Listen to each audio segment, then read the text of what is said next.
That's better. A damn fine cup of coffee. Hello cycling fans everywhere. It's been a sad time for the Snowman the last few months. As you might have noticed, I haven't been uploading any videos to the channel. That's because I've been down, I've been afflicted. That dreaded winter bug that I can't say on YouTube if I want to keep my channel going. But I can't keep my snowpastars around the world waiting any longer, so I've decided to sit back, relax, have a coffee and catch up with you guys as we take a look at a ZRL race from a while back where I did my best ever 20-minute power of 4.4 watts per kilo of the Innsbruck KOM, and I still got dropped like an absolute stone from the front pack, so let's have a look at that one. So as always, I'll be suffering whilst you're on the sofa as we dive into our tips, tricks, techniques and tactics to try and make you a better Zwift racer. Let's do this before my coffee gets cold. So here we are in the pen, ready to roll out of this one and get ourselves to grips with the Innsbruck course. And the very mention of the word Innsbruck should drive fear into your heart if you are not a lightweight climber, because unfortunately this one is going to be 24 kilometers, and in the first few minutes we're going to hit one of the nastiest, hardest, toughest and most feared climbs in all of Zwift, as we strap ourselves in for what's going to be just under a 20-minute effort on the Innsbruck KOM with the FAL and the FTS points that are always available for ZRL in play, giving this one a different dynamic to most races on this sort of course. And with that climb being in the first few minutes of the route, there's basically no time to get yourself comfortable. It's straight in at the deep end. And if you're not positioned in the right place, and if you don't have enough power, then you're going to find this a really tough 20 minutes and you'll be out the back before you know what's happened. I'm pretty sure they added this one in to the ZRL schedule to try and get the sandbaggers upgraded, so I've had to psych myself up for this one. I know this is going to be an FTP level effort. Whatever I've got in the legs, we're going to find out today. We're going to see exactly where my power is, because I'm going to be doing everything I can to stick with the front group until my legs give in, my lungs give out, and my wheels start rolling the wrong way down the back of that KOM. And unfortunately for me, being a lightweight loser isn't as much of an advantage as I would have hoped on this course, because although I weigh as much as a bag of sugar, I am not a climber. You already know this, YouTube. You've heard me say it enough times. I am a sprinter. Sometimes I can climb if it's a short enough effort, but these 20-minute climbs are really not in my wheelhouse. They're not my strong suit. They're not my skill set. But we're gonna give it a go anyway, because nobody wants to get popped, stopped and dropped. And you know the rule on snowman cycling, we are always aiming for at least the podium. And that's the prize that potentially awaits us at the top of this climb if we can play our cards right, stick in with the group and maybe pick up a few points along the way. And for some added context as to just how high the stakes are for this race, this was the final race of the ZRL season. And our team, the Snow Chance team, are neck and neck with the Aussie Hump Day Rider team. So whoever gets the best result on the day today is going to win the league. And the Aussies have one rider that is going to be a real nightmare to deal with on this course. She's already up the road. Maddie Roberts, the mountain goat. She's a 46-kilogram rider with an elite triathlete background. She was a triathlon world champion for her age range in 2018. And she is pretty much the opposite to me. She is a time trial slow twitch specialist. And there were races against her earlier this season where I went with her. I gave it everything I could to sit on her wheel on those shorter 5-minute climbs. And that was a really good idea, because I was able to draft off her, use her power and her pace to help get me to the top of those shorter climbs. But for this one, it's just not going to work. She does this climb at 5.3 watts per kilo for 20 minutes. I cannot hold that power for anywhere near that long. And if I could, I'd get upgraded anyway. So just by trying to follow her, I'd either pop or I'd get DQ'd. So against my better nature, I never like to let the front of the race get away, but I'm going to have to let her go up the road on this one. And if she can stay away, she can stay away. And if the group catches her on the descent, that's just a gamble I'm going to have to take. But even though the mountain goat's up the road, there's still a shed load of points on offer for this climb, first across the line and fastest through the segment. So we're going to have to do everything to stick with this front group and try and pick up some points later on. And as we can see at this point in the race, things are starting to string out. There's one or two riders from the Tuggers team who are trying to have a go off the front to string this one out. But it's going to be a tough ask for them doing that solo with no draft, because those of us just behind are getting a lot of recovery when the wheels rotate. But it is working in splitting up the group behind, because the front group is thinned out to about 10 riders now. You can feel everybody is on the limit. Heart rates are starting to rise.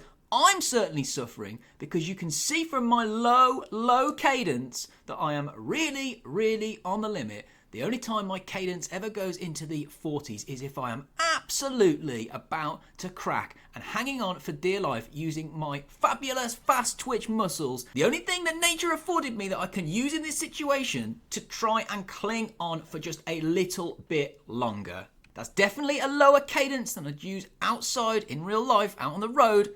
But before you people talking about an unrealistic riding style start having a go at me, I've definitely climbed IRL climbs at 40 RPM before.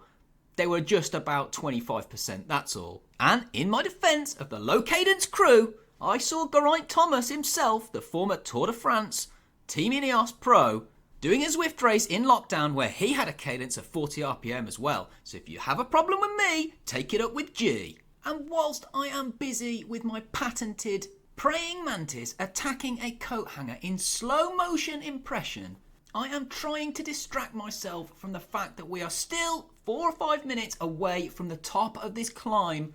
So the last thing that I want is a situation like this where a gap opens up in front of me because I just don't know if I've got the gas to close it. And basically, every time you let a gap like this open on a climb like this, you're accepting that it could be game over because you're out of the draft, you haven't got any benefit. And as always, it's slower and it's harder out of the draft. So you've got to do everything you can to close that gap, get on that wheel, until you've got not a single watt left in the legs.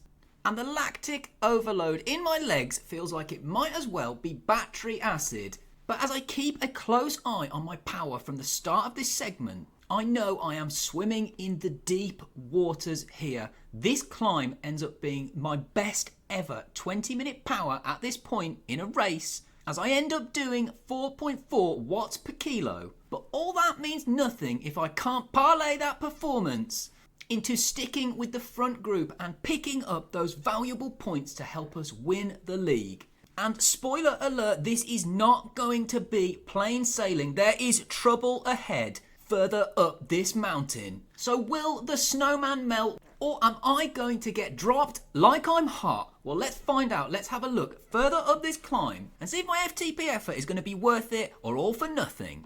And we can see here that focus is at the forefront, because if you look away for even a second just to take a drink, well, you've got to be careful because you could get dropped. A gap opens up there and I was nearly out the back door. I'm going to use that to my advantage, because as I come to the front of the group, I'm now going to decide to put down some power. As you spot, there were 10 people in that group. If I come in 10th, I'm only getting 1 point on the fastest through the segment and the first across the line. It's not going to help my team. There's 3 of us in this group. There's 1 Aussie Hump Day guy, which means that if we go as hard as we can and pick up some points, we're in a really good position to win the league. So that is why I am on the front of this group going as hard as I can. I'm trying to shed a few riders off the back, and I'm trying to get us up here as quickly as possible. There's an Aussie Hump Day guy off the back of the group as well. I don't want him to get back on. So I'm doing more work on the front of this group than I would ever usually dream of doing.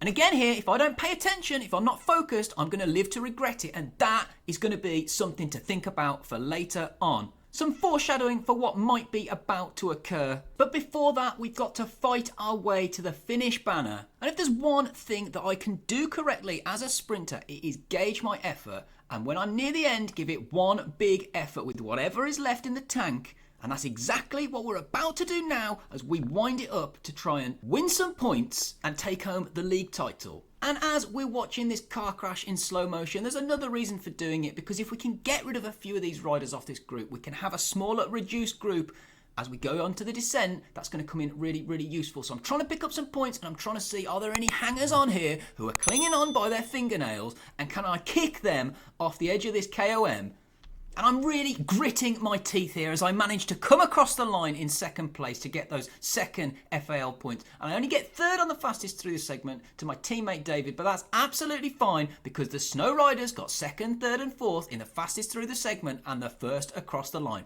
That puts us in a fantastic position to take home the win. The Mountain Goat is still out front and she's doing a stellar job. I think it's going to be really difficult for anybody to pull her back. She's managed to pull out a 2-minute gap on that climb. Really, really impressive. And even as a group of us, rolling down the descent puts us at an advantage compared to her as the lightweight solo rider descending. I still think that gap is going to be too big. And at this point, my main concern is making sure that I get as much recovery, respite, spin the legs, get blood back in them as quickly as possible. Because don't forget, we've still got the leg snapper and then there's still the Innsbruck Sprint, which is also going to have FAL and FTS points and is also going to count towards the overall if we want to take home the league victory. And our exploits there at the top of the KOM did manage to distance a couple of riders from the group. A couple more just got back on. But those eagle-eyed, astute viewers amongst you might notice that I promised you I was going to get dropped like a stone. I've managed to get to the top of that KOM in the group and picking up some points. However, we did see that I lost focus a couple of times. And as we're about to see here, this mistake, this lapse of concentration, will go down in history as my worst ever Zwift mistake. I'd done the hard work to get to the top of that climb, and I take my eye off the ball for just a second. What I do there is I spin my legs a little bit to try and get rid of the lactic acid, and I come out of the super tuck. So I just wasn't paying attention. I'm going to put that one down to oxygen debt. That one's for you, Zwifting with Granny. And even though I realise within pretty much 1 second, the gap opens up instantly, those 6 riders just roll away from me. That lightweight bag of sugar isn't so useful now. And even though I put in a big sprint effort to try and get back on, all I end up doing is cooking myself just a little bit more. So at this point, I sit up and I pretty much know that I have just made a titanic mistake. I can't quite believe what I've done. I haven't seen this much shame on someone's face since season 6 of Game of Thrones. Shame. Shame.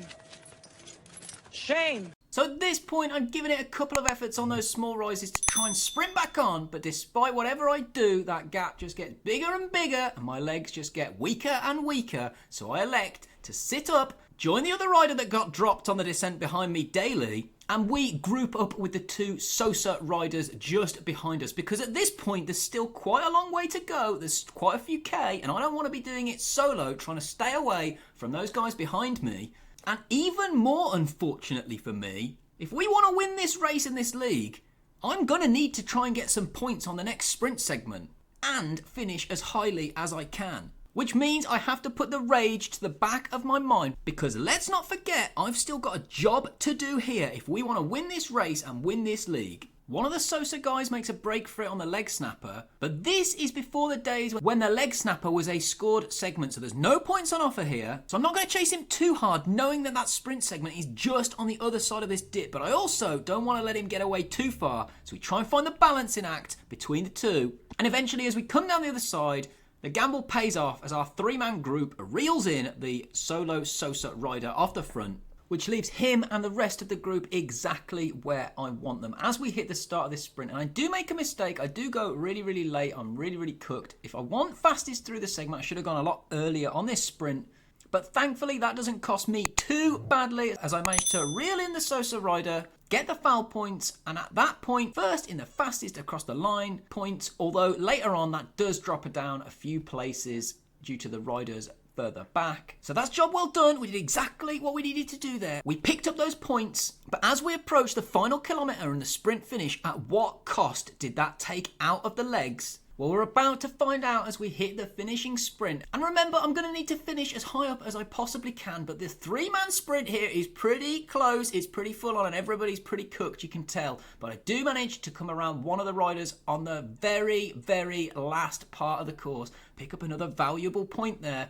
So the answer to the question is, that sprint 1.5k out definitely took quite a lot out of the legs, but it was worth it to get those points because we managed to take home the overall win. We got the victory on the day as a team, and that gave us the win overall on the league. So that was absolutely brutal. One of my hardest ever races. 3.9 watts per kilo for 41 minutes. That includes the descent, remember. So the normalized power ended up being quite a lot higher. The normalized power ended up being just under 4.4 watts per kilo itself. So there you have it, Snowpastars around the world. I hope you enjoyed that one, at least more than I enjoyed going back into it and reliving that shame. Thank you for watching. Remember to like, comment, and most importantly, subscribe. Hope to catch you on the next one. And as always, race fast, ride hard, and remember that you are appreciated.